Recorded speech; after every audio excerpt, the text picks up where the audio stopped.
kids, welcome to Glen's Drum Emporium. I am working on another project. It's an endless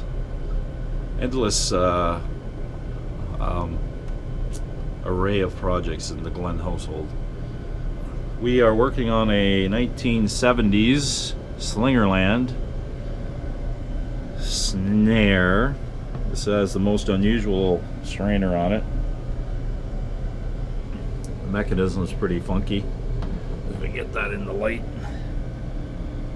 When you turn the lever here, it actually operates the lever on this side.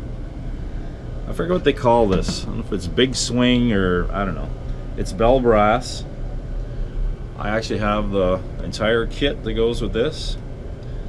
It's a monstrous. It's a 26-inch bass drum, and 14-inch tom, and actually it has a 12. No, let me think here. Yeah, a 12 and a 14-inch tom, and a 16-inch floor tom, along with the snare. I've got a matching smaller Slingerland kit that matches the finish, but it's different woods. The woods that go with this are maple, whereas the other ones are mahogany with maple reinforcing hoops. So I'm the second owner of this entire collection. A friend of mine had it, bought it brand new in the States, and I think it was Chicago. So this came up from Chicago, and I'm going to just give this a clean up. The drums have already been cleaned. The snare, I just didn't do it because it's pretty in depth. I'm not going to do a video on it because it's very time consuming, lots of pieces, and I got to keep track of stuff. I don't want to screw something up while yapping. So it's a beautiful snare. It's very heavy, very heavy. I've got a fiber skin on it. It sounds great. I've recorded a couple of Flat Stanley songs. I know for one for sure, a song called Frequency or Old Frequency by Flat Stanley. I've recorded with that big Slingerland kit.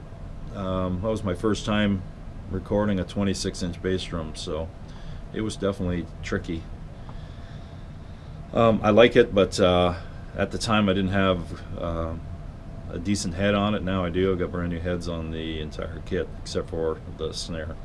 But I'm just changing the snare bottom on this one. The one I have on here is a little bit too thick. I want it thinner, a little more sensitive. So I'm going to buff it up with auto sol, which I find great for chrome. There are some little stains that might have to be scrubbed with a little bit of soft steel wool. But this strainer, I can imagine I can't find a strainer for that if it breaks. So Slingerland is no longer in business.